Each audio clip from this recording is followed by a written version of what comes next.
tripod figured out.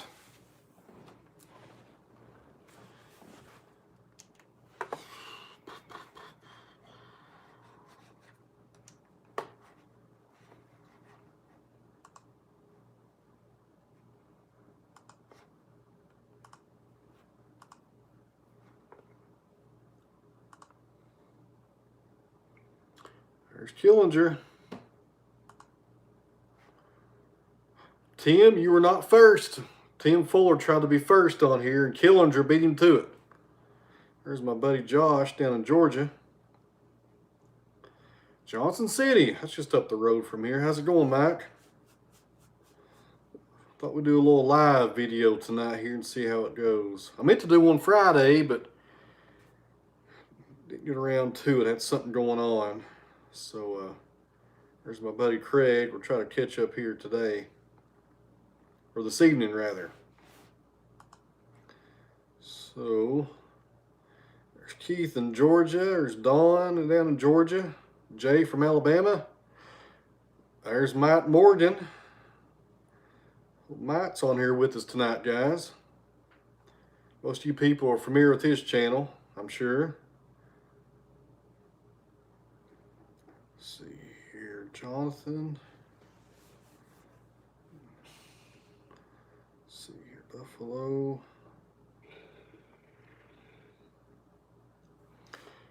All right, guys, it's Sunday night here at the mill. I'm in here in the living room right now. Usually do these from the front porch, but it's a little cold out here today, so thought we'd try this at night. Bruno may make an appearance here in just a few minutes. He's over here watching his iPad on the recliner, so he'll probably pop in here in a few minutes and say hello. Hello, Dad. Hello, buddy. There's Bruno hollering at us. He'll probably come over here in a few minutes and say hello to everybody.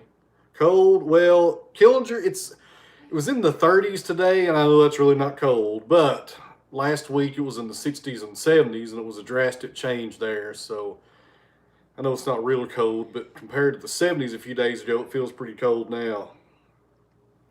There is Doug and Stacy. What's going on, Doug? Live from the wind. You're exactly right, Doug. And how's that sawmill running over there, Doug? I've been watching you guys over there. Hope that thing's running good for you. Nice to see you getting to saw up some of your logs over there, not just make firewood year-round with it. There's Outdoors with Eric. How's it going? There's Keith. Oh, there's Scott from Ohio. Got a lot of people watching tonight. This is awesome. I did the other one like at lunchtime, and I think it was just a bad time to do these. Most people work, so it's hard to watch these live videos when you're working. Supposed to be in the 20s on Josh down in Georgia. Shoo. Yeah, it's not very good sawmill weather. I don't like sawing when it's below 30. I just don't think the mill runs as good. You got frozen timber on top of that. I'm just not a fan of sawing in those cold conditions. Although the diesel engine runs better in cold weather because the air is thicker, it runs a lot better. But I don't think the sawmill just runs as good. There's Doug, 16 degrees over there where Doug and Stacy is, getting ready to run that first log. I'm looking forward to seeing that, Doug. If you run into any trouble on that, buddy, just give me a holler. I'd be glad to help you. Looking forward to seeing that sawmill running. All right.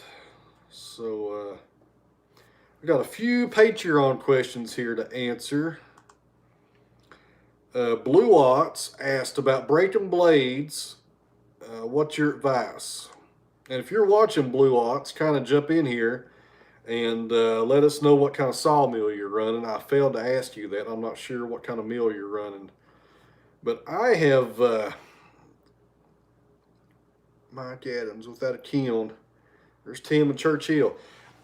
I've only broke maybe 3 blades, and that was because it was like the 5th or 7th sharpening on those blades. I've not really had bad luck with breaking Wood-Mizer blades. I've only used Wood-Mizer bands, so they've always performed really good for me. So I'm not sure about what mill you're running.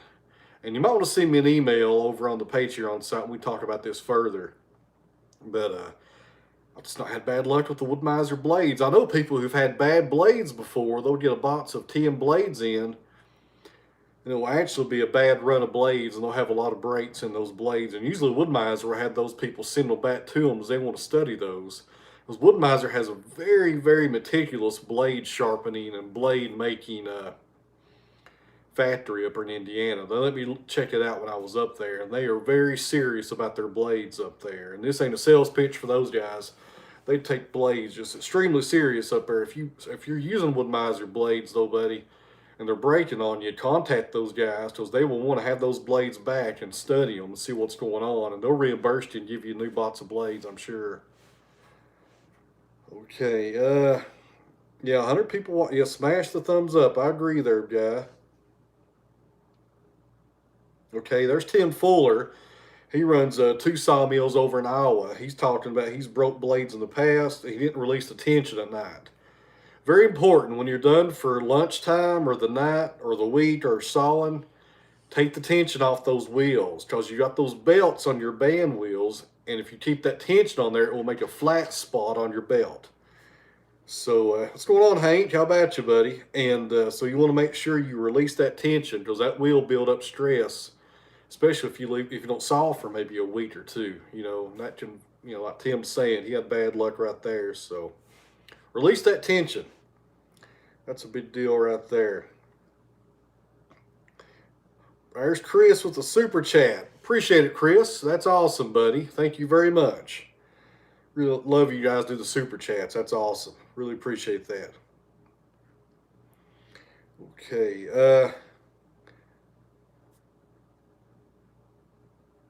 There's Mike Morgan talking about the tension. And I used to forget that all the time. And I actually forgot too a few weeks ago. That's so important. Take the tension off. And the main thing, more so than the blades, is that little, is the belt. The B57, I think that's the name of the belt there. It goes around your band wheel. If you leave that on, that's going to build up pressure and make a flat spot on your belt. And I think it's harder on your belt than it is the blades in the long run. But you want to make sure you take that tension off. So let me see here. Back to the Patreon people. Craig just talked about the board return. I touched on that in an episode, 1 or 2 videos ago. I talked about the board return on the Wood-Mizer 40. And I got that little arm that comes down, it drags it back. It does a decent job, but it doesn't do it perfect. And I've been talking to the Wood-Mizer people over the past week, or they're actually hopefully going to be able to build me something similar that goes on the LT70. And if you notice on the LT70, I'm trying to look back and forth and monitor your all's questions on here. And if you notice on the LT70, I've done videos of my buddy Robert's LT70 down in Alabama at Hobby Hardwoods. He has those little fingers that come down that guide the boards back, and that's only available on the LT70. You can buy that though and put that on a smaller sawmill like a 40 or a 50. And what we're going to try to do is have those guys kind of configure that for me up there in Indianapolis. If they can pull it off. If they can't, they're going to ship it down here. And I'll have to take it to a welding shop and have them work on it. But I'm hoping to have them build that this week to where it can be put on my 40. That way I can guide the boards back better. Because the board, they just go sideways. You guys noticed on these videos, you pull them back straight and they will go sideways on you. And unless somebody's there catching the board, and I can catch it, I just have to stop and, you know, I got a camera to work around. There's so much going on right there. And I can just turn into a pain. So that's my plans. I'll have the board return fingers that hang down like the LT70 has. So that's what's going on there. There's my buddy Joe up in Virginia. Good to see you there, Joe. I was hoping you might come by. Well, hey, another super chat from Mike Morgan. Appreciate that, Mike. What's the minimum diameter you saw on straight logs? Regardless of softwood and hardwood, Mike, I've done down to 6 inches on Eastern Red Cedar and actually got a small little plank or 2 out of it. That's usually my cutoff. If it's a nice straight log, I can go down to 6 inches. And I'm not a production mill. I'll go ahead and throw that out there. If I was a production sawmill, I wouldn't be doing that because it's not worth the time. But in my setup, like you are, Mike, you know, 6-inch log, you can easily get some stuff out of that.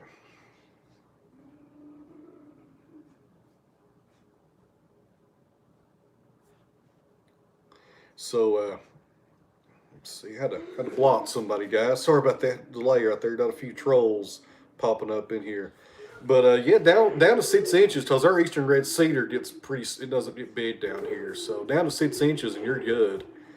And like I said, this is not, if I was a production sawmill, anything less than 12, I probably wouldn't fool with, because time is money. But when you're set up like me and you're not production, and also like Mount Morgan is, and also Doug and Stacy there, it probably goes for them as well. Those smaller logs, if you're not worried about your time, you can get some good stuff out of them.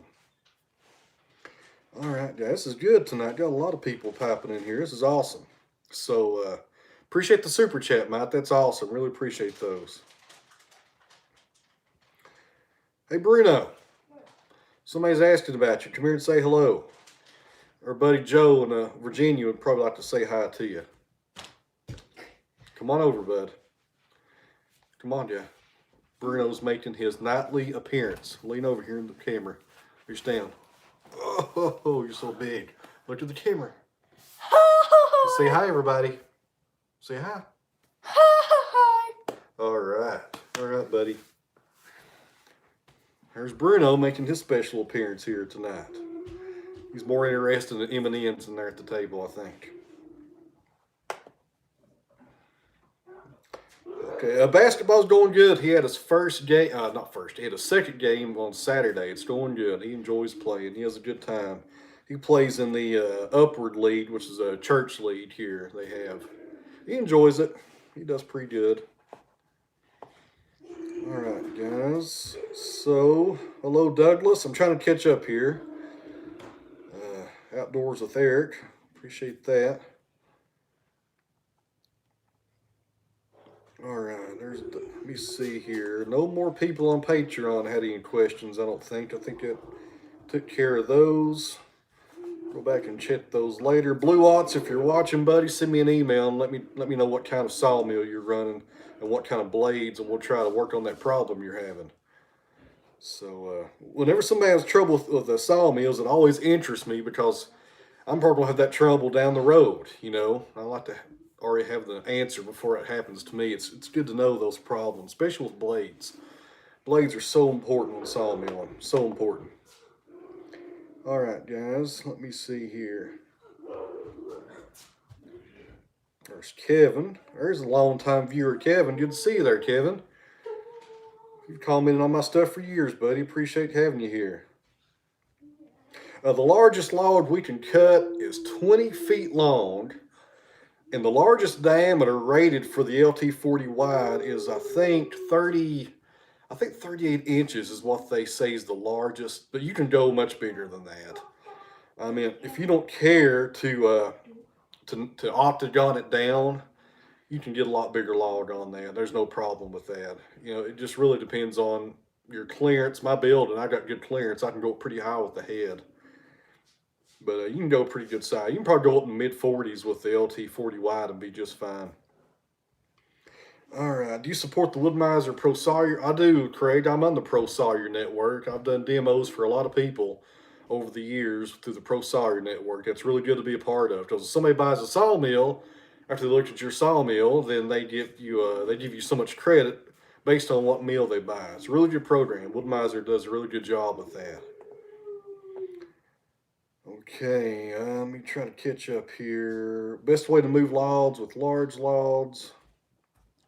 If it weighed 4,000 pounds. If I have a log that weighed 4,000 pounds, I'd have to take my MS-880 chainsaw and I'd have to split it down the middle to get the weight down, because my tractor will pick up 3,000 pounds. So I would have to split that thing in half. How wide is your current shop? The current shop where the woodworking stuff is 20 by 30. The sawmill is 20 by 40, and it's way too small. I need more room. You probably can never have big enough room. Need more room, definitely, but the full shop up there is 20 by 70, the full room there. What's your opinion, best way to find buyers starting off? Stuff like that is over on the Patreon site, Knothead. I do lots of posts about buying and selling, and that's just such a big question right there. I can't really handle that in a live video here. It would take over the whole video feed. There's a lot a lot of factors in that. How far have you traveled for special species?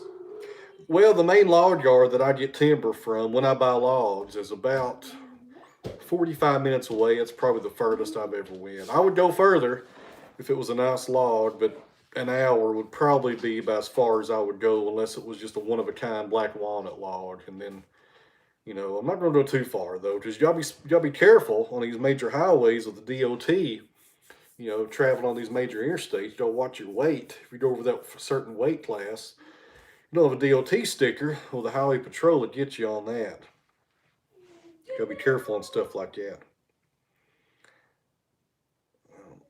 New to this, how do you calculate price per board foot per price? How do you calculate price per board foot price?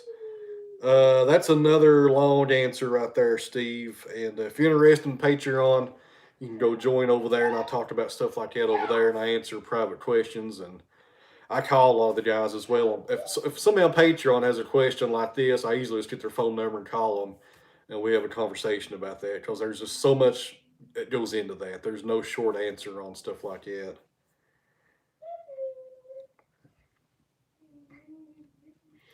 All right, let me see. I'm trying to catch up here. I am so behind on these. Got a lot of good questions tonight, though. A few super chats. I appreciate those, guys. Kevin asks, where do you get your music? I have one or two paid sites that I get music from. Jason Lowe down in Australia. I think he's in New Zealand now. He supplies me with some of his music. Got lots of different sources for music. Just depends on the mood of the video, pretty much. So got a lot of stuff going on there. And people always ask the title and the artist. A lot of those sites I get music from, they don't even tell who the artist is. So I really have no idea on a lot of that stuff. When I do know the artist, I try to list it in the video. So if I don't list it, I usually have no idea who's supplying the music. Outdoors with Eric. Appreciate that, Eric. Appreciate it, Jack. There's Mike Campbell. I'm assuming that's my good buddy Mike I used to work with. Good to see you there, Mike. I ain't talked to you in a while. If that's you, buddy. Jack Morgan, you do a great job of educating people. Well, I appreciate that. I try to explain stuff the best I can. And some people say I talk too much on some of the videos, so I try to limit it as much as I can so people don't get really bored with it. But I got two people that view my channels. I got the guys who run sawmills, and I got the people who are just like watching stuff getting sawed. So I kind of try to educate and I try to entertain at the same time. It's kind of hard to marry those together sometimes, though. Killinger, I have not hung that cruiser. I got the handle in from Whiskey River the other day, so it's ready to go. Try to do that in the next week or so. Well, I appreciate that, Hank. There's Mike. I'll reach out. Yeah, give me a call, Mike. My good buddy Mike right there. Worked with him for a long time down at the city. Good guy. We ever going to try a swing mill? Gosh, I've never tried a swing mill before. There's none around here. I got a buddy down in Florida that runs a Lucas swing mill, if you're referring to the same thing, like a swing mill that runs on the rails, like a Lucas mill, but I've never been around one. Nobody up here has one. There's actually a Lucas slabber, though, over in North Carolina, but the people that own it don't even run it. It's just sitting there. There's Chris talking about the hickory slab. I need to get some hickory on the sawmill. No doubt about that. Transmission fluid on the rails. ATF fluid. Works great. And works good every time. What are your thoughts on people that wear pajamas in public? I think I have explained that in lots of videos about my thoughts on the pajamas in public, guy. All right. You have a great balance to your videos. Appreciate that, Kevin. And Kevin's been around for a long time. And appreciate you watching, Kevin. I'm trying to block somebody at the same time, Kevin. So appreciate that, Kevin. You've always been watching me here, guys. I appreciate that. Yeah, Woodmiser says ATF fluid. and I get the cheapest ATF fluid there is. They actually sell ATF down at the dollar store. Really cheap right there, and that's where I buy it at. And I had somebody email me, they had environmental concerns about the ATF dripping down. Well, a little bit does drip down. It comes out of a spray bottle, but you have sawdust coming down right on top of it, which works as an oil dry, which dries every bit of it up by the end of the day. So there's no real problems there.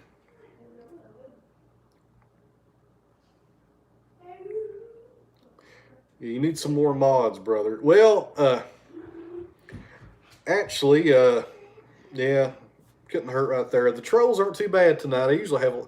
Last time we had one, and about a month or two ago, we had a bunch on one of these videos here, but it's not too bad tonight. All right. Dollar store ATF. I know, well, it's the cheapest kind. I don't know what the brand name is, but, you know, it just needs to serve one purpose, to keep those rails lubricated. And if I can get it cheap, I'm going to get as cheap as I can, as I go through a lot of it. That's one thing I do on that wood miser. At the end and the beginning of every day that I'm sawing, I blow it off with my leaf vac, and I lube it up, man. You got to spray that thing down, your chain, your rails, spray it up before and after sawing. And the reason I do it afterwards is because, gosh, you have no idea when the next time you're going to run that sawmill is going to be. It could be the next day, it could be a week from then, you know, hard to tell. So it keeps the rust off. Even though my sawmill's in dry covered storage, it still will rust if you don't treat those rails. And let me see here. Just sawed up some cedar. It gets boring. What kind of cedar are you sawing up there, Chris? You doing Eastern red or Western cedar? I love doing Eastern cedar here. I have a few large cedars here to slab. I just haven't got to them yet. Love doing cedars though. There's Matt. I appreciate that. There's Wayne, North Carolina, February 1st. Western. That's, yeah, I'd like to get some Western cedar here to saw, but Eastern's all we have around here. And some people call it juniper. Same thing. Let me go back here. Goodness, I'm trying to keep up here. Wayne, Wood Miser, North Carolina, February 1st. Wood Miser, North Carolina open house, guys. I'll be there if you want to come by and say hello and check out Joe's Sawmills. Joe's the owner down there of that particular wood miser, and he should have some good sawmills on hand that day. I'm not sure what he'll have out there running, but they'll be sawing lumber there. He'll have Tyler out there sawing some stuff, so it should be for a pretty good day right there, as long as the weather's good. I appreciate that, Wayne, but he does have a new facility down there, so things could be indoors. I'm not sure. We'll find out. But I'll be heading down to Charlotte probably the day before, and then hit Wood Miser up on that Saturday, and he says it's like usually 4 or 5 hours. So noon, isn't it? If you're talking about North Carolina, it starts at 8 a.m. to noon, but it may last longer. Who knows? We'll see how many people show up. I'll hang out till everybody's done. So, because I live about 4 hours away, so if I get out of there by 2 o'clock, I can get home by 6 or 7. That should be pretty good.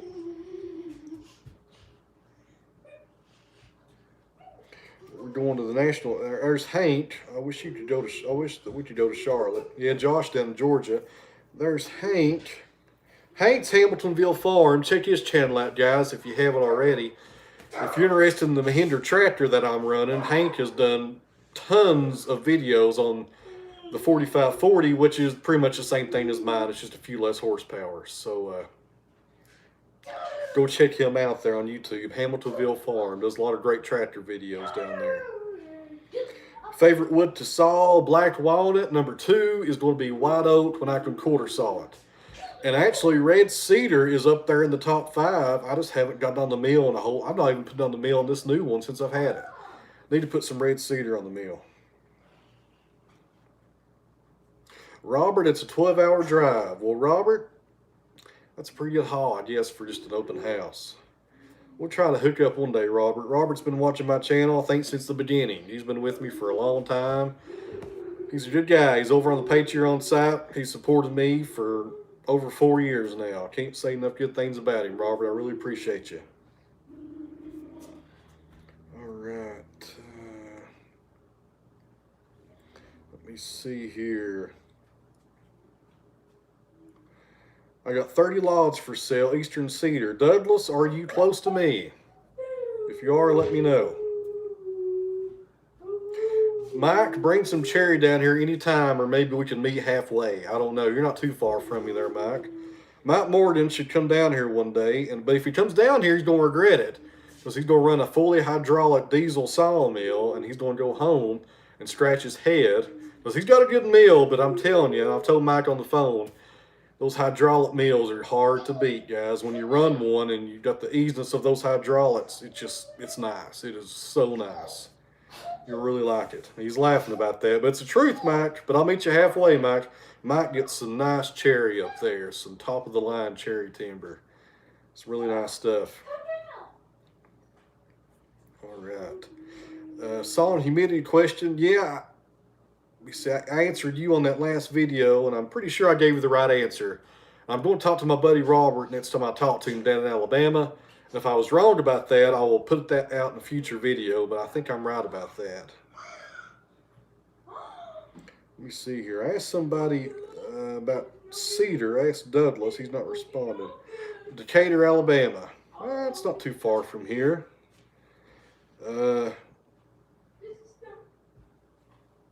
Are you close to New Market, Alabama there, Douglas? If you are, my buddy Robert down at Hobby Hardwoods would probably buy every bit of cedar you got.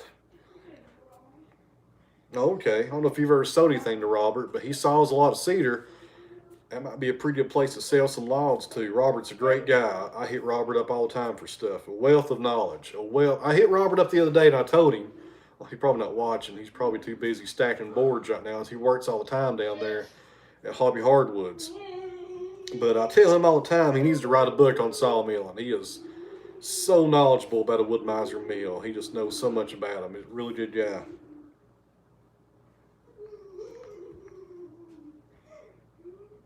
If he buys a hydraulic mill, Melissa will not get her pull. I tell you, the first sawmill I ever run was my buddy Matt Fleener's LT28. And I did a mobile job with him. I ran it for him all day, and he off-bared. And that's the first time I ever ran a sawmill, and I loved it. I was hooked from the beginning. But when I got that hydraulic 35 and I ran a hydraulic mill for the first time, everything changes. It's just so much nicer. Love the hydraulic mills. And the biggest thing about the hydraulic mills is not the log loader. I mean, I have a tractor. I can put a log on there. It's really the clamp. That clamp is just so nice. That clamp, the clamp to take the place of the log turner. It is so strong. You can pick up timber and move it around, flip it any way you want to. It's extremely strong. But the log turner is nice. But the clamp is the biggest thing about the hydraulic mills. Love the clamp. What's your plans for the future? My plans is to get this barn done before springtime. Hopefully this week I'll have the tie beams. Hopefully. So that's the biggest plans right now is get that barn done so I can get the tractor in some dry covered storage and out of the house garage. So, and all the implements. I got attachments laying everywhere around here stacked up. I need to get some dry storage. That's my main goal right there. Hand screw clamps are a pain. Retired with wood, Tim Fuller. He's got the new giant slabber by Wood Miser. He's got the hand tightened clamps, and those things are not any fun. Alan Smith. Who's Alan Smith? Doug? Alex Smith? No, Bruno. He said Alan Smith. I'm not sure who Alan Smith is. Alex Smith. Maybe he'll explain to us there in just a second who Alan Smith. I get told all the time that I sound like Billy Bob Thornton. And I could see that resemblance. But Alan Smith. I'll have to look that up, Doug. I'm not sure who Alan Smith is. Let me see here. Alan Smith. He is a gardener dude. Oh, I'll have to check him out. Joe, the barn raising party is soon as I can get those tie beams. I had to order some tie beams from a local sawmill because I couldn't get white pine long enough. And hopefully this week they'll be done. That's the biggest thing I'm waiting on right now. Love your channel. Appreciate that, Bill. Killinger needs a barn. Everybody needs a barn. I need a barn. And when that barn's done, I'll probably need another one. Or I'll probably have to add on to it. All right. Let me see here. Appreciate that milling around. Wayne Bruno will not be there at the open house. He has a basketball game that day. So my wife will be here with him so he don't miss his basketball game. So he will not be there with me. But maybe one day in the future, hopefully he can start going with me to those things. I'd love to have him go with me. But he's got a basketball game that day. We'd hate for him to miss it. What's the next tool you want to buy? I need to get a proper bandsaw. My bandsaw burned up on me a few months ago. Hopefully get me a nice bandsaw sometime this year. That's one of the big tool purchases I want to make this year is that. All right. Doing good, guys. Appreciate everybody watching here tonight. Appreciate those super chats. Those are awesome. Appreciate those. Those are really cool right there. Bruno going to be the next Larry Bird. Well, you never know about that. That boy might be able to shoot a three-pointer one day. Who knows? I used to love to watch Larry Bird play. Off topic here. I loved watching the NBA back in the 80s and 90s. Can't watch it now, though. Too much showboating. But, man, I used to love it when they actually ran plays. That was just a great time to watch basketball. That was really off topic right there. Hoping to get Gabe interested in sawmilling. That's awesome. Hopefully Bruno will take up sawmilling when he gets older. I'll give him the opportunity. We'll see if he takes it or not. No sling blades. Tim Fuller started a bad thing right there. I'm not doing any sling blades tonight. Nothing like that. All right, let me see here. Go back. Mike is sharing his day with. Yep, yeah, you're doing something right. Mike is sharing his day with you on Melissa's birthday. Yep, Mike's a good guy. Appreciate him coming by and watching us here. There's High Farms. How's it going, man? All right, let me see here. Got a good little crowd here tonight.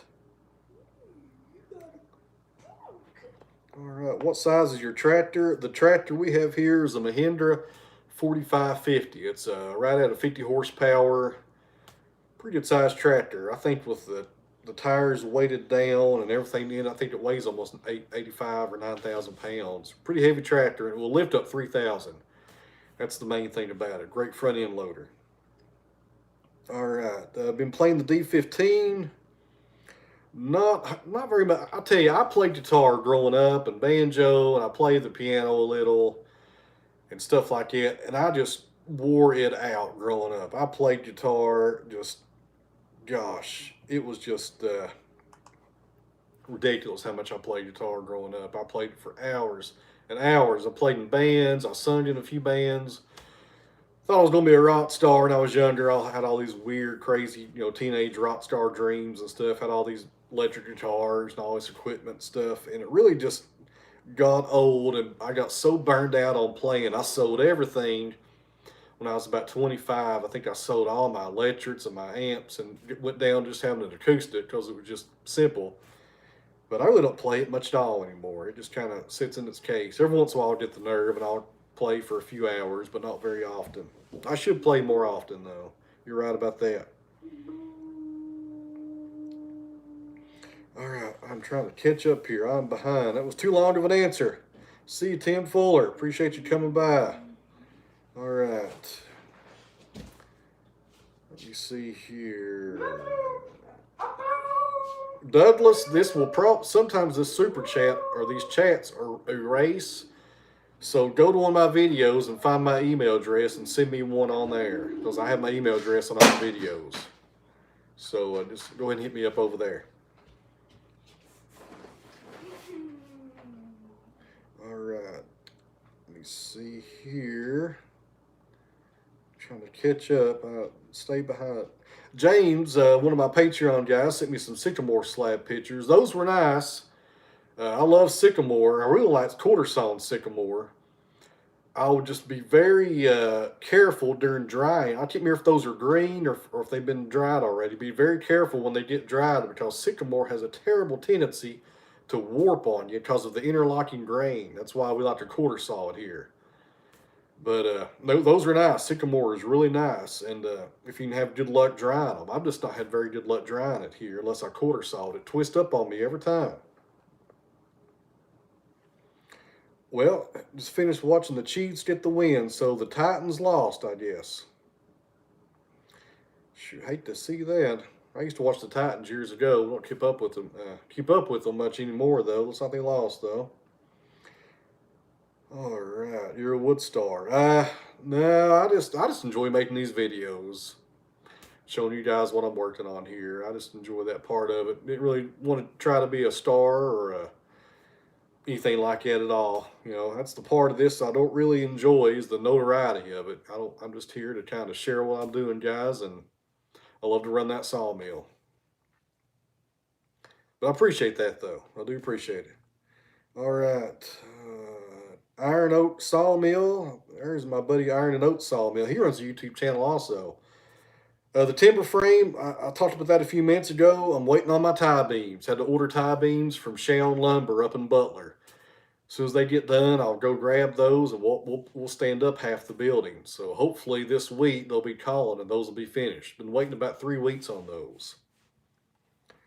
There's my buddy Monty. He runs a LT35 up in Michigan. That's a good guy. Appreciate it, Monty. Hank's out of here. Check out Hank's channel, Hamiltonville Farm. You want to check out more Mahindra videos. Beth, pin oak is good for sawing, but gosh, it stinks. Smells bad, but it saws out like red oak does. That's what they sell it for here in the major markets. It's worth harvesting, quarter saw it if you can, but it does smell pretty bad though, pretty bad. Kubota, Eric, I had a Kubota. I had a Kubota back when I first started sawmilling. I actually had a L3200. No, L. It was a B3200. Gosh, can't remember the name of those. It was a good tractor, and just did not run. Just couldn't pick up as much weight as I hope it would pick up. All right, there's my wife here, Linda. She's actually doing some moderating here for us tonight. You see here. So she's asking, we talked about this the other day. What's everybody think about the time on this as far as doing the, bless you, Bruno, he's over sneezing. What do you think about the timing on this for the live video? Last time we done it at 12 o'clock and the views were pretty low, and tonight is actually a little bit higher than last time, but the interaction's a lot higher than that. So how does everybody feel about the timing on this? Is nighttime better than daytime? Eastern time, I'm on the East Coast. So 6:30, 7 o'clock, compared to doing it at 12 o'clock during the day. What's everybody think about that? So there's Craig. There's one person popping in there. Yeah, that's okay. BX 3200. Okay. Early evening after dinner time. Yep, for me. Anytime after dark. Of course, Mr. Morgan there, he's probably working after dark. That guy don't never quit. Nighttime for Joe. All right, looks like nighttime it is. Good deal. Evening time. Okay. I guess I'm missing. I can tell though. It's hard to catch everybody in the world because I can tell usually I have a lot of people in New Zealand popping in and over in Europe and Germany. So I guess they're really you can't do this for everybody, I guess, is what I'm getting at here. So we'll probably keep it at this time, I guess. I'd love to be able to do it so everybody could jump in here. But yeah, Lena's talking about Carolyn. Yep, she's the lady over in England who always comments for us, who always look for her comments on the videos. So twice a week, maybe. Not a bad idea, Tom. Do one during lunchtime during the week for those people and one for the people in this country this time. Maybe. Not a bad idea. Something to think about. There's somebody in Wales. Okay. All right. Good deal. That's the first person overseas jumping in here. Bruno, you want to say hello to people? Bruno's got his headphones on. He's watching a movie, I think. Reach down here. Hello, Bend over. people. Look at the camera. Hello, people. Hello, people. Can't get better than that. Bruno's saying hello to you guys. Bruno, the clock is probably cut down. Oh. Yeah, I had to cut the clocks down because one's above my head. When it goes off, it would just come through here. So, Bruno, everybody's telling you hi, buddy. Okay. Okay, he says okay.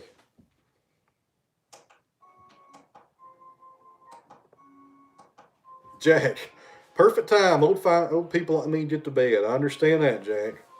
No problem there. All right, guys, we've been on here for 41 minutes. I try to do about an hour on here. But I usually have more questions on the Patreon site because I usually try to post that earlier, but I was late in posting that. I need to go back over there and refresh that screen. See if anybody's piped in there. So, not yet. But I do have a message. We have a message. We have a message from, hopefully it's Blue Watts telling us about his blades. Okay, let me see here. Okay, he's running a timber keen over there. So that's what kind of mill he's running. So I'll email him back and we'll try to fix that problem before Bruno's back, guys. Check it out. We'll pop in again and say hello. Hello. You want to hit the clock. He's all about the clock. That's why he's over here. He loves to hear those clocks run. Alright, guys. So if you're just now joining us here, it's Tennessee. It's 10 after 7. Been going here for about 40 minutes and did a little survey. And it looks like we'll do these little live feeds at this time, throughout the week. So try to do them on Fridays. I like to do them on Fridays or Saturdays, even though today's Sunday. So Friday's usually a pretty good day to do them on. So I appreciate everybody hanging out with us tonight. Appreciate you people on Patreon throwing your questions in there. Don't trip, Bruno. And this is fun. I like doing these little live videos here. Yeah, Shadow Puppets. He would if he. Yeah, he's too big into his iPad right now. He's got his earphones on watching a movie.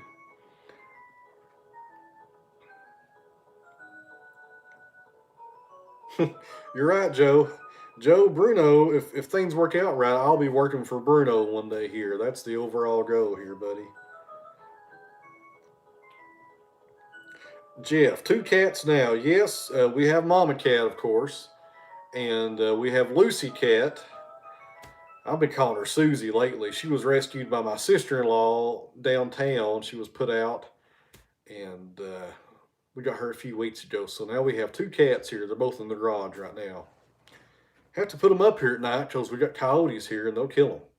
So they're up right now in the garage. But yes, we have 2 cats going right now. I may have more in the future. I don't know. We'll see what happens. The cut quality, Jack, is better on the 40 wide than the 35. And the main reason is because of that little dial indicator for the gauge for your pressure for your blade. That makes a huge difference right there. A lot of the times on the 35, I didn't know what my PSI was on my blade because you tension at one time and you have no idea. With the 40, with the gauge, you got on your 40 as well. You know what your PSI is. As long as you keep it up around 3,000, you're great. It's going to cut nice and true as long as the blade's good and sharp. So that's a good thing to have. But if you have a LT35 or 28, you can buy a little tool from Woodmiser that you can put on your blade that will tell you the PSI, the tension on the blade. Blade tension is the root of so many people's issues on sawmilling. I really believe that now that I have one with that tensioner on there. Jack, can't get mine cut flat to save my soul. See, if I remember it, Jack, you're running the LT40 wide super hydraulic with the gas. So, Jack, what kind of blades you running up there? What profile? We'll try to do a live little diagnostic here with Jack and help him out here on his sawing. Hello from California. How much lumber do you cut per month? Nowhere near as much as you probably think I do. I don't really write it down. I'm not really a production sawmill here. Everybody's watching football with their iPads, phones. It's a good time. Yeah, I forgot the other championship games on tonight. Probably is a lot of people running footballs here or watching football here. American Renaissance. Love this. I'll have to check that out. Never heard of that before. All right, Jack's right. He's tried 4s, 7s, turbos, 747s, and 10s. Okay, Jack, are you running 045s or 055s? And what are you sawing? I should have Jack call in here and do like a live double video feed here. We could talk back and forth that way, like a podcast or something. That'd probably be more helpful. But we'll try to help him out here. There's Dan going to give him a Hudson Oscar. I've not been around any Hudsons. My buddy, my buddy up in New York, Jim, he runs a Hudson. Really likes that sawmill. So good luck with that. So if you've been around the chainsaw mill, if you step up to a bandsaw mill, huge difference right there. Huge difference. I like your mill, but too big. What's the best saw setter? I use the Woodmiser saw setter. They have like 3 models. I have the one in between. And it's manual. It's not automatic, but it works really good. It's a good little setter. That's what I usually set my teeth with. All right. There's Ashley. Love your work. Appreciate it. There's, let's see.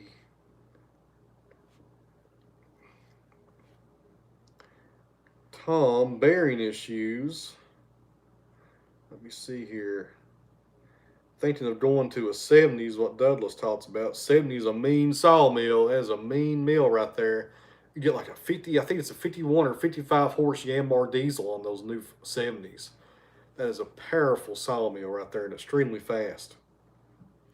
I may be hung up here. I'm not getting nothing coming through here now on the little chat window. Let me try here. Robert turned me on to it. My computer is going crazy for some reason. Here we go. Yeah, that 70 is a beast. But I talked to Robert a lot about his 70. He loves his 70. And the sawmill he used to have was the same one I'm running now, the same setup, an LT40. He didn't have the wide head though, but he had the diesel with the remotes. And he's told me many a times that he thinks the LT40 is the best mill they make. So, that's something to really take into consideration when we're thinking about getting a mill, I took that to heart whenever I was getting mine. It was Robert kind of guided me on how we ordered that one, how we had it set up. Good night, Joe. Appreciate you watching, buddy. Always good to hear from my buddy Joe up in Virginia. All right. I'm having little chat issues tonight here. Things are getting stalled.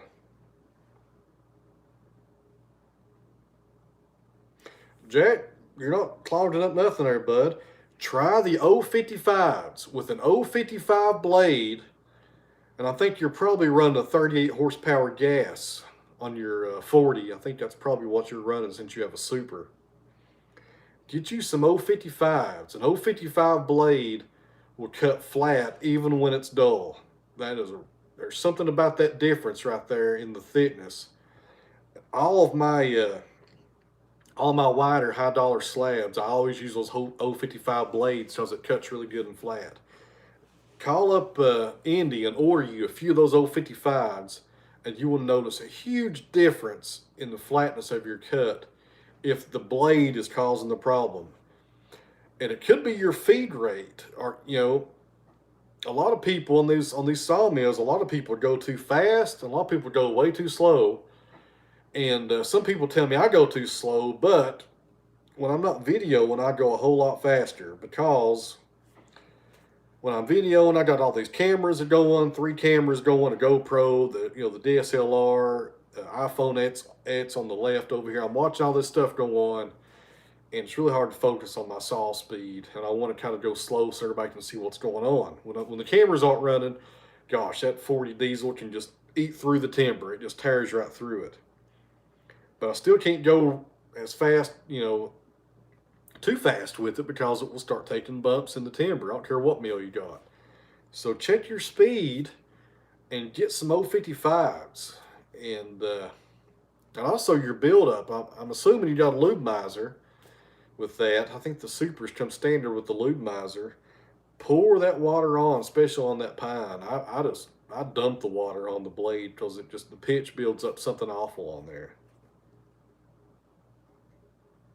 This is a no troll zone. You're exactly right about that. My wife is moderating, and we try to keep those trolls out of here.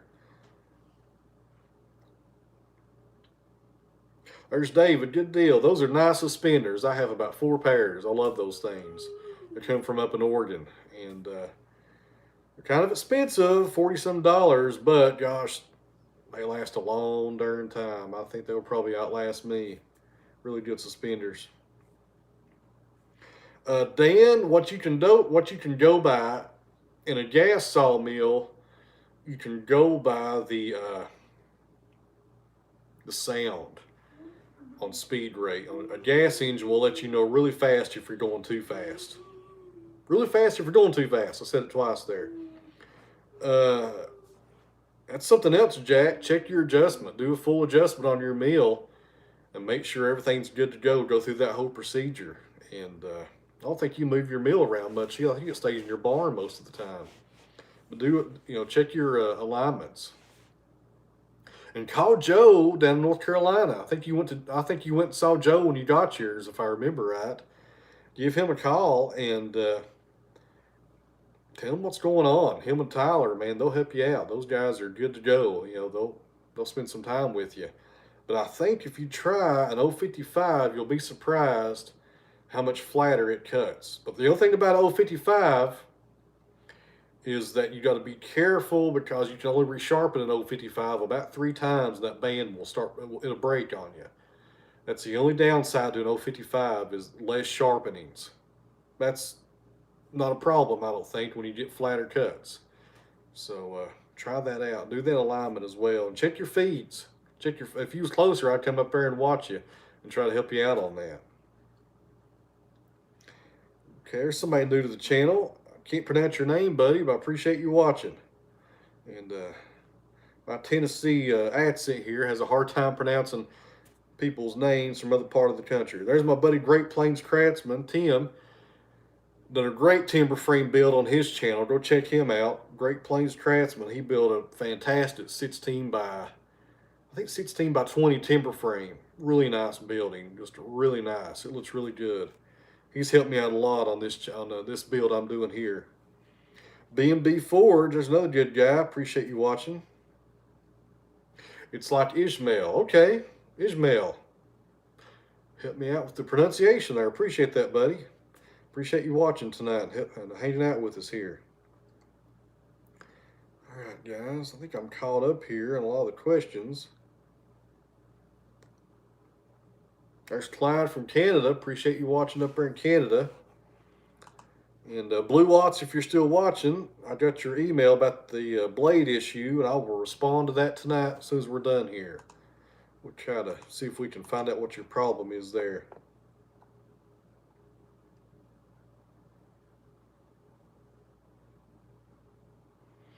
There's Clay, new subscriber. New subscriber, Clay. Appreciate it, buddy. Milwaukee, Wisconsin. What's going on, Jeff? Let me see. I'm not sure what you're talking about there, Doug, if you're talking to me right there. You're exactly right, Tim. Tim had a great build on his channel there. I'm not sure about that, Doug, on your question there. There's Matthew from Pennsylvania. Hello, Matthew. What's going on? There's Tom from Washington, the state, not the city. I bet it's cold up there this time of year. Cold part of the country right there up in Washington. James with the super chat. Appreciate it, James. That's awesome. I appreciate these super chats, guys. I get a kick out of those. That's awesome. I had one from Mike Morgan a few minutes ago, and there's James with one. And Kiln earlier threw us one in there. Those super chats, really appreciate those, guys. Those really help us out here. How's Mama Cat, Clyde? Mama Cat is great. Mama Cat is in the garage. She's sleeping for the night. Okay, no mesquite here. Gotta go to Texas for that. No mesquite here. We put Mama Cat up every night because the coyotes are real bad here. We have a big coyote problem here. You can hear them at night just screaming all over the hills through here. And we got to put her up at night or else they'd kill her. Tim, did she run away? No, Mama Cat did not run away. She kind of got misplaced for about 4 weeks. And I'm going to do a video pretty soon and try to tell everybody that little story about what happened to Mama Cat and where she was at for a few weeks. Kind of interesting story, but she's here and she's healthy and she's fine, which is the main thing, but she's back, thank goodness.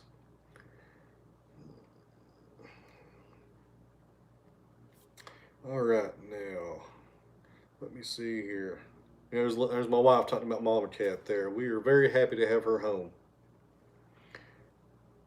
Hunter, Patreon, go to any of my videos. There's a link down to Patreon. You can sign up for $1 a month or $5 or whatever. There's a link in every video to Patreon, and you can go over there and sign up, and you get to see these videos 24 hours before they come out, and one-on-one interaction with me if you have sawmill questions and stuff like that going on. So for $1 a month, it's a pretty good value if you have a lot of questions about sawmilling. Coyotes in Georgia are bad. I've not heard that about Georgia. But in Tennessee, they're bad. We got them everywhere here. Okay, there's Jack again. An update with Jack. He's running the gas. Jack, send me a message on Patreon, and I'll give you a phone call this week, and we'll kind of go over a few things maybe. I'll try to help you out the best I can. But anyways, Jack, send me a message over there, and I'll give you a call this week. But try the 055s. World of difference right there. But on pine, you shouldn't have that problem, though. You wouldn't think. So we'll get you straightened out, though. We'll do the best we can. And like I said, if I can't get the right answer, we'll get Joe on board, and he'll come through for us, I'm sure. All right, we have mountain lions. A little too, yeah. Tim over at the Great Plains Craftsman has got freaking mountain lions going on around his farm out there. He's got a real issue right there. We got coyotes, but he's got mountain lions. He showed me some tracks the other night that he had around his barn. A little too close over there. B&B Forge, I have not put the anvil to work. I have the anvil, the tongs, the hammers, and that is on my list of things to get going. It's just a matter of just getting to it. I need to get that thing flattened. It's an old mouse hole forge anvil. It's got a few dips in it. I'd like to have it flattened out. My cousin works in a machine shop here. I need to call him to see if he can flatten it for me. Bruno, milling around. Come here, Bruno. Look at this. Come here. Look at this. Milling around just sent you $5 for ice cream. Look what he's watching. Check that out. Bruno's watching some good stuff. Look at that. Milling around just bought you ice cream. Say thank you. Look at the camera. He's more concerned with you all watching what he's watching. Believe me, he thanks you guys very much. All right, now. Let me try to catch up here. I may have missed a few things.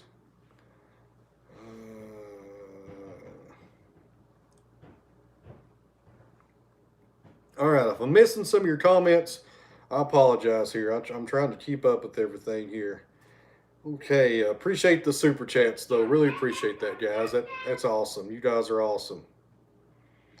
Let me see here. I'm in Central Texas. We have both plus millions of raccoons and possums. Wild hogs. Robert's got, yeah, I bet you do have some hogs down there. Alabama's got a lot of them. I was talking to my buddy Joe in North Carolina that runs the Woodmiser in North Carolina, and he actually owns some property in Alabama, and he was down there hunting hogs a few days ago. Michael, the Japanese pull saw. You have jumped down the rabbit hole, my friend. Those Japanese pull saws are just ridiculous how sharp they are and how good they are to use. I love those things. And, what I missed there? And, what was I saying? Okay. Had to refresh the screen there for a second. But at the Samurai Carpenters, where I first saw those things at being used, now I've got all kinds of them now. Love those saws. Love them. Great. Great things. All right, now. Benjamin, thanks for all the comments. What did I miss here, Ben? Ben, I missed you there, buddy. There you are. I miss things in these comments. I miss stuff because it's so fast. I miss a lot of things. I'll try to go back and catch stuff, though. Benjamin just got engaged to Susan. All right, everybody. Congratulations to Susan and Ben. That's awesome. Congratulations, guys. There's your shout out now, Ben. Appreciate that. Sorry about the delay. I wonder what was going on there. All the congratulations were coming through. I wasn't sure what was happening. Kind of hard to keep up with stuff on here.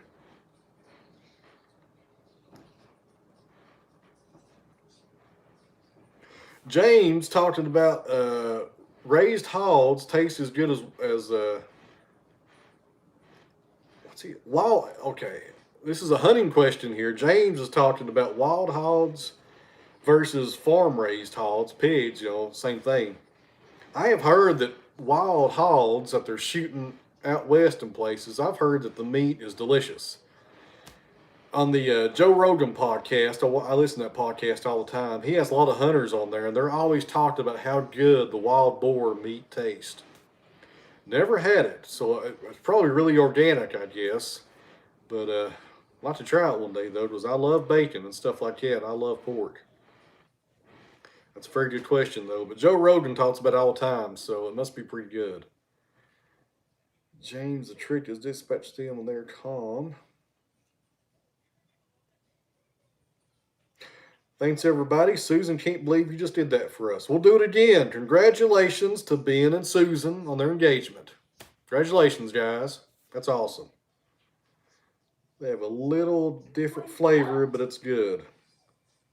Yeah, there's some guys tried it before. We trap them and sell them. The one podcast had Ted Nugent on there on Joe Rogan, and that was a crazy podcast. Go back and listen to that one. They were really, that was pretty intense. The stuff they were talking about on there, especially the hunting stuff. And I'm not a hunter. I don't hunt at all. But they were talking about taking the meat from the wild hogs in Texas, and they would shoot them out of airplanes with AR-15s, and they would get all the meat and harvest it and take it and feed the homeless, which was pretty interesting, you know.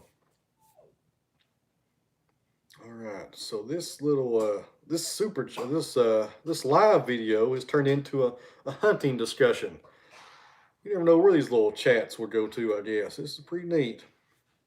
And we've been on for over an hour here. Okay, and everybody's still hanging out. That's good. All right. So if you're just joining us, doing a live video here from the mill, it is 7:30 here in Northeast Tennessee on January the 19th. We did a survey earlier. It looks like we're going to try to do these live videos weekly about this same time. Looks like this is the time that people enjoy. Okay, let me see here. Do you have any bird's eye maple? It's around. I have never seen it. I've heard people talk about it. I know a forester who says he sees it sometimes. I have never came across bird's eye maple down here, but I'm sure it's here. Just something hard to find. Okay, how do you mix up your pine saw and your dawn? What I do is I just dump a bunch of water in the tank for the mill. Unless it's cold outside, then I'm using the windshield washing fluid. And then I'll just dump in a bunch of it, the pine sol. I don't really measure it out. I'll just kind of I got a big commercial size pine sol bottle. I'll just dump a bunch into it to where it looks like it's okay and put the lid on it, and I'm usually good to go. I don't really measure it out, though. It's really hard to go wrong on stuff like that. More is probably better. All right, let me see. Ambrosia maple. Yes, I've sawed up some ambrosia maple on this channel a few times, actually. Hello from New Jersey. Appreciate that, William. How's it going up there? I bet it's cold up in New Jersey right now. What's the hardest, most troublesome thing you've ever milled?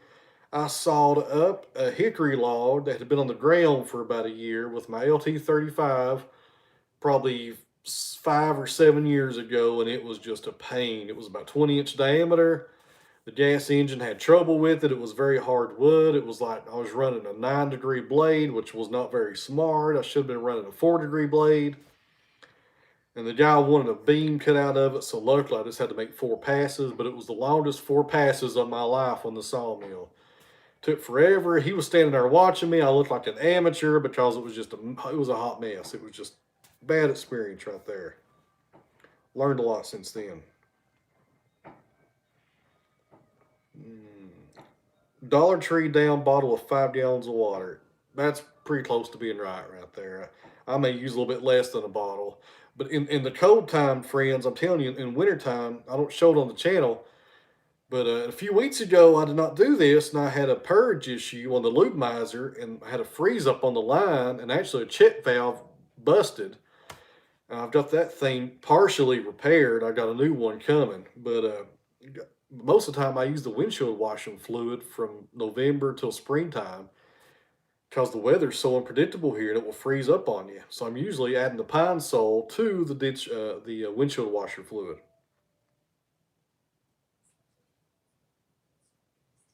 All right, he's heading out because of the football game going on. Yes, hickory is the devil. It can be. I've got some hickory here to saw, and I bought it in the spring of last year, so I should have already had it milled by now, and I don't. So I'm really kind of dreading it. But I have the proper blades this time, and I also have the big, 36 horse Yanmar diesel. That will make a huge difference, I think, compared to using a gas engine last time with the incorrect blade profile. The difference between 4 and 9-degree blade. 9-degree blades is made for soft woods, in my opinion. I don't think they run very good on hardwoods, but some people do run them on hardwoods with success. A 4-degree blade is for really abrasive woods like black locust, like persimmon, which is one of the hardest woods in North America, Osage orange, another hardwood, and for anything that's frozen. That's what 4-degree blades are made for. And some guys, my buddy Butch Jones across town runs a 40 wide. He's running 4-degree blades on everything. And he likes running 4s on pine, cedar, poplar, oak, doesn't matter. He's having good luck with that. I like the 7-degree blades, love them. 7-degree 055s are my favorites. But I run the 045s on pine, and they do pretty good on pine. Osage, a lot of attention. Can't find Osage around here. They're all small, about 4 or 5 inch diameter. Not very big around here. Yeah, flush the line with the RV antifreeze. After what I do at the end of the day is I cut off the lube miser, or I cut off my tank, and I bleed out that line until nothing's coming out, and then I go ahead and shut the mill down. As long as you do that, you're good for the night. But man, if that water freezes in there, it's a pain. I'll tell you something funny that happened. It froze up on me. I was up there. I was trying to get the line trying to get the water melted. I had my heat gun up there. I see where this is probably going. So I got the heat gun up there, and I'm sitting there trying to just go back and forth on that plastic line to, get that water to give right there because it was ice. And I had a phone call or a text message or something come through my phone, or maybe an email. And I looked over to read it, and while I was reading it, I quit moving my arm, melted the line, went right through the plastic. Had to replace that line going all the way down to the mill. Just, a 10-minute fix turned into a 3-hour fix right there. Just, it was a terrible day right there. But yes, purge out that line because that check valve broke because of that.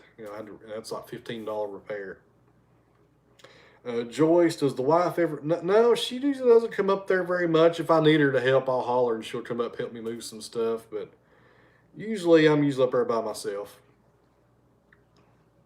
If I'm stacking stuff in the kiln or I got something really heavy, I'll yell at her though. But most of the time, I'm usually alone up there. Let me see here. 4 for hackberry. Yeah, you're exactly right. Hackberry is extremely dense wood. That's a good idea. Nice to see you getting excited about pine. I'm having this big renaissance here with pine here at the mill. I used to hate it, but the new mill cuts pine really well. The old sawmill had a hard time with pine. Didn't have the lube miser on it. It would build up on the blade. have a lot of dives because of that. It was a real aggravation. But the new mill with the Lubrication, keeping that blade cleaner, it's not too bad. I've milled black locust a few times.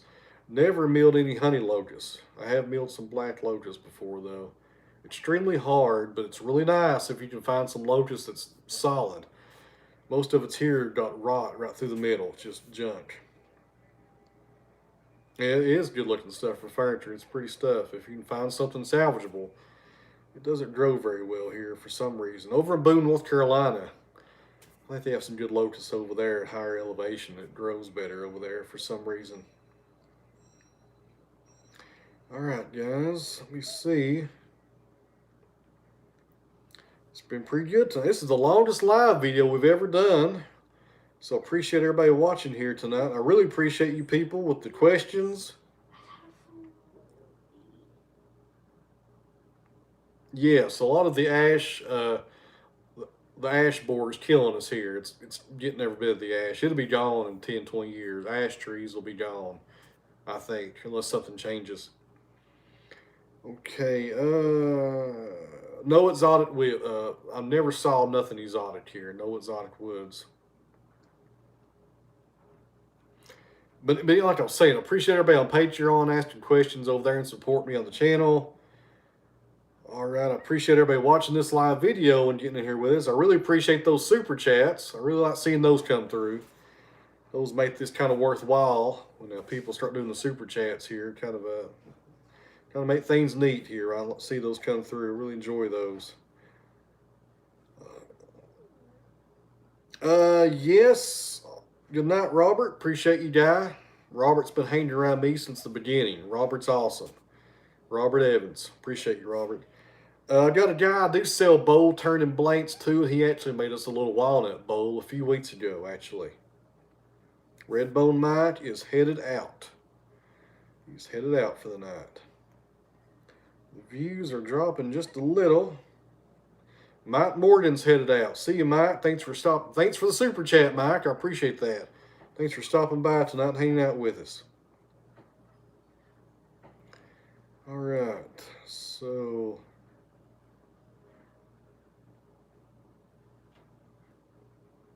let me see. Things are slowing down.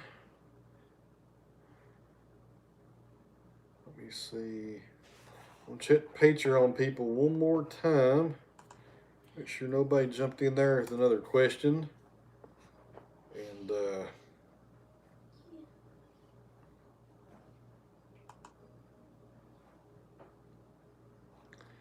nobody's jumped in there. Appreciate that, Dan. There's Big Red jumping in here. All right.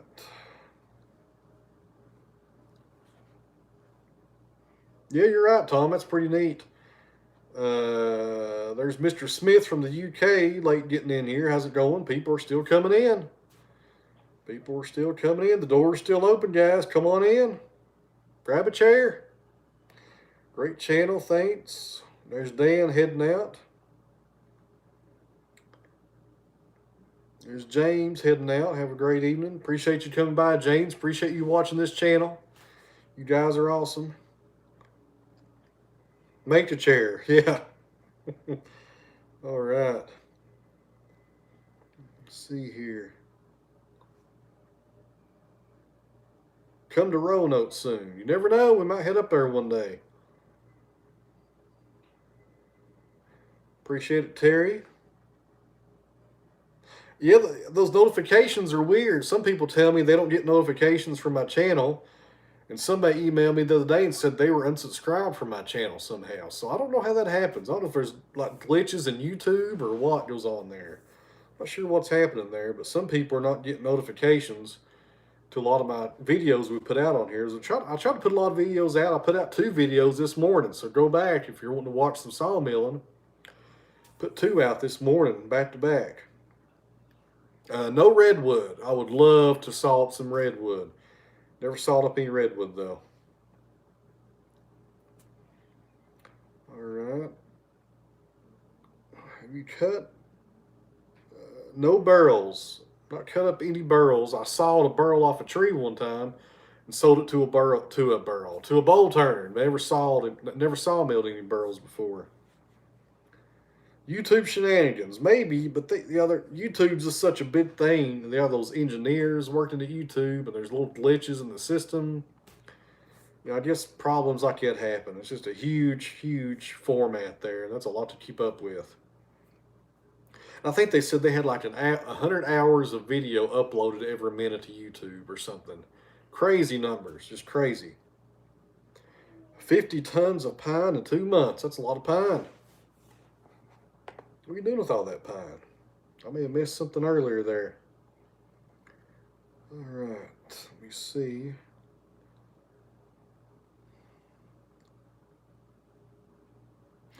Setting the sap. When you kiln dry pine, you have to set the pitch. You have to heat up that kiln. What it does, when you heat that kiln up to 160 degrees, it sets the pitch in pine. And what you're doing is you're hardening that pine, the pitch in there, which is the sap, that gummy stuff.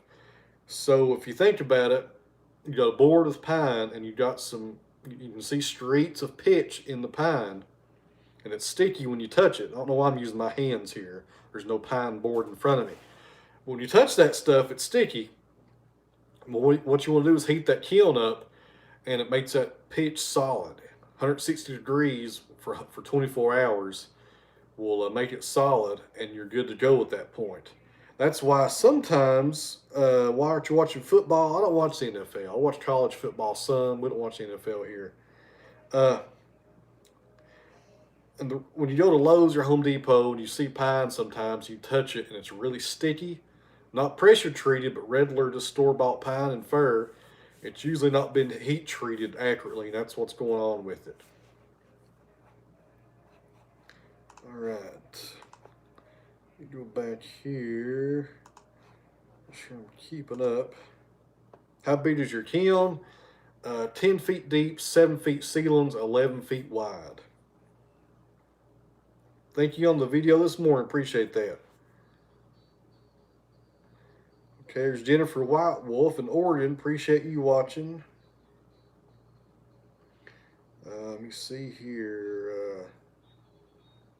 Sycamore. Yeah, I need to get some sycamore soon. You're exactly right about that, John. Let me see here. Trying to catch up here. I watch more YouTube than regular TV. Most people do tell, when I meet you people out, a lot of you people do say that you do watch more YouTube than TV, and I think we probably do that here as well.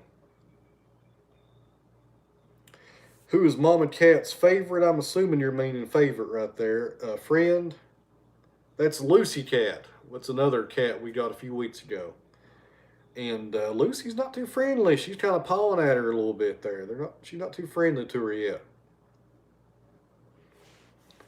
Let me see here. All right. Does pitch affect epoxy? I have no idea. That's a very good question, though. Very good question. Not sure about that. All right. Well, Douglas says yes, so there's our answer right there. Mama likes the sawdust. Yeah, and sometimes she likes to go to the bathroom in the sawdust too, unfortunately.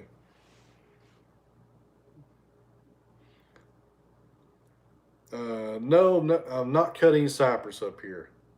There's Gary from Mars Hill. We drive through Mars Hill every few months usually. Very nice area over there. What's going on, Gary? Okay, let me see here. Bruno, yeah, Bruno, if you're talking about Mama Cat's favorite, that's Bruno. She loves Bruno. That's her buddy right there. If he's outside, she runs right to him every time. Appreciate it, Steve, for watching the videos.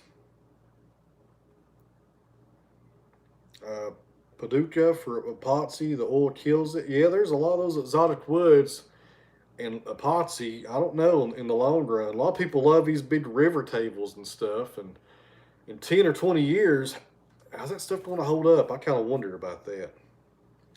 There's Johnny from New Bern, North Carolina. It's about time, Johnny. Everybody's been waiting on you, bud. About time you got in here with us. There's Dennis. Appreciate it there, Dennis, for watching with us. Chartley asked about AccuSet. It does. You actually type in the blade thickness, and it takes in consideration that as the kerf. It's an amazing system on the sawmill. You know, it's really nice. When you set that AccuSet to cut 5/4, it is perfectly 5/4 if you set your blade thickness in there. Very good stuff right there. All right. Doug's probably laughing at me. I probably didn't pronounce that right. So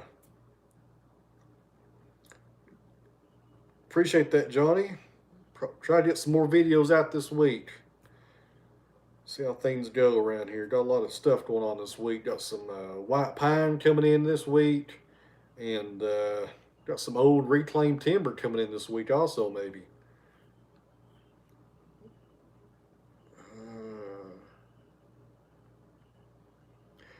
Howard, I've done sharpening videos in the past. If you go back and check the channel on sharpening and setting blades, I've done 2 or 3 on that.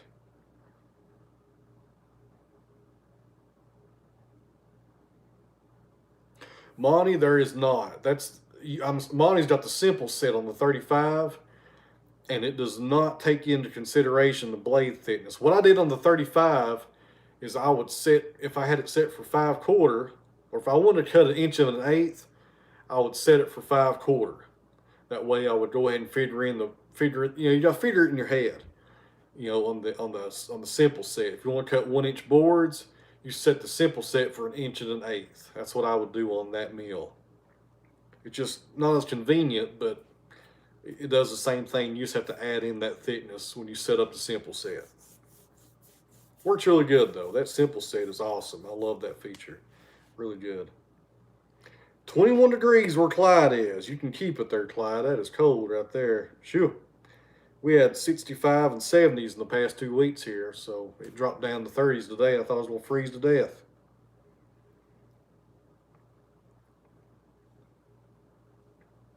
Johnny, yes, ash wood.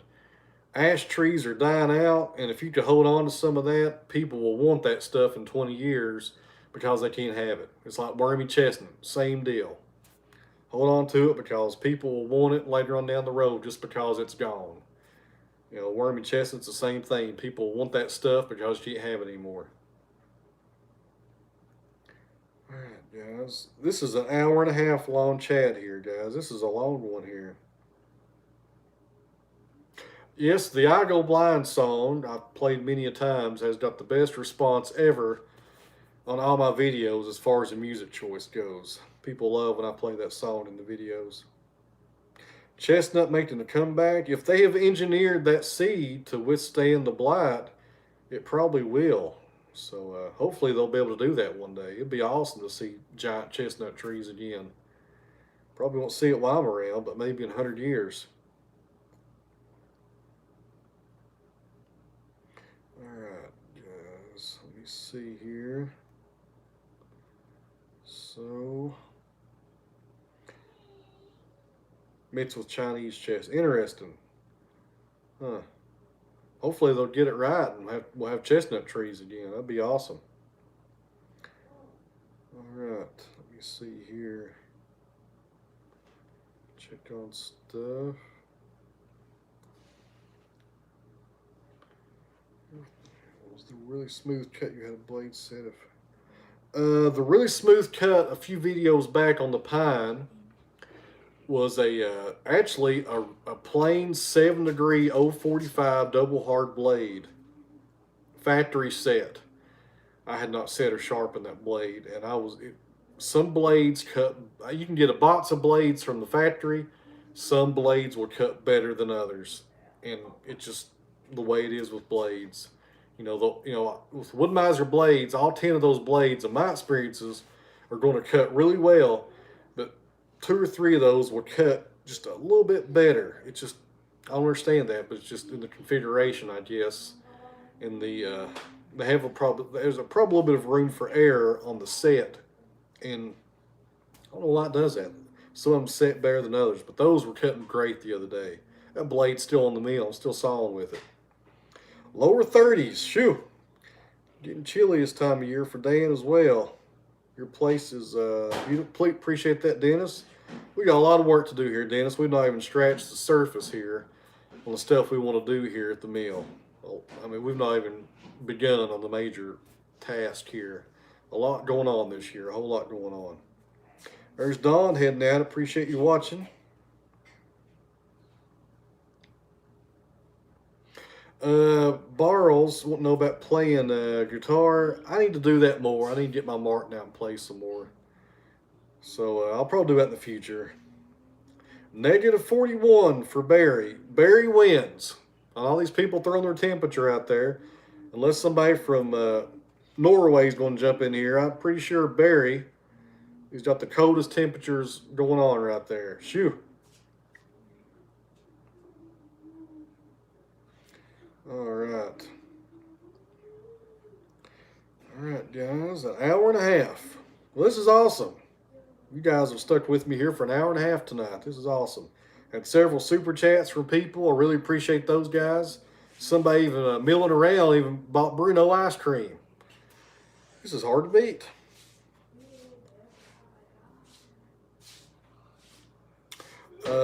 Yeah, on the saw blades, it does leave it pretty gummy. Let me see here. All right, I'm caught up again.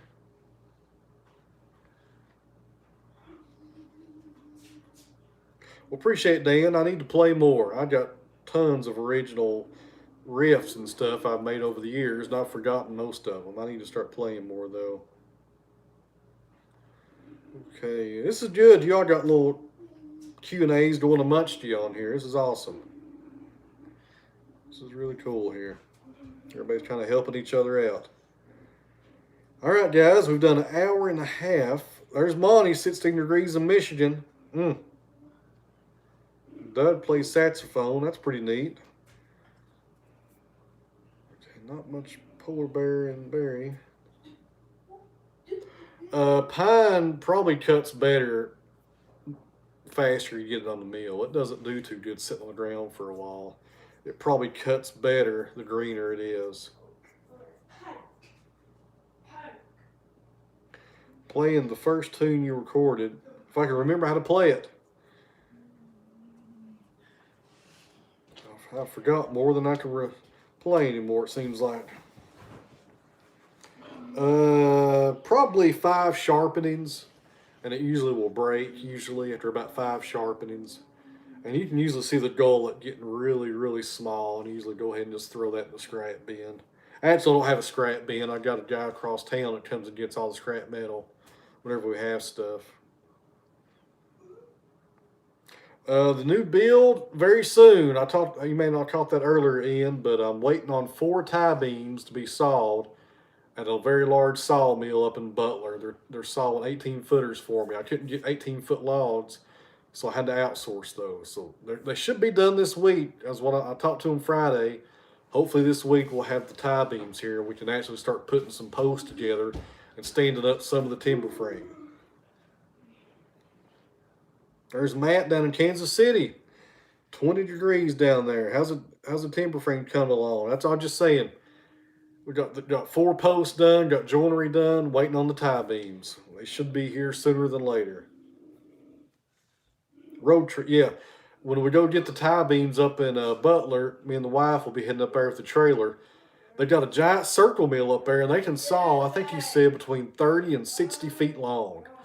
So hopefully they'll let me go back there with the GoPro and video those guys doing some stuff on that. All right, guys. The American chestnut return. I'll have to do some research on that. So go check it out on the American chestnut. You guys may see some chestnut on my sawmill this week. There's a little spoiler alert there, guys. There may be some chestnut on the sawmill this week. See what happens. Me and Bruno may go find some tomorrow. At Mama Kate's birthday. That's exactly right. tomorrow is Bruno's great grandmother's birthday. She turns 84. Good Lord, she turns 84 tomorrow. I was getting ready to say degrees because we've talked about temperature on here so much. So, all right, now guys, let me see.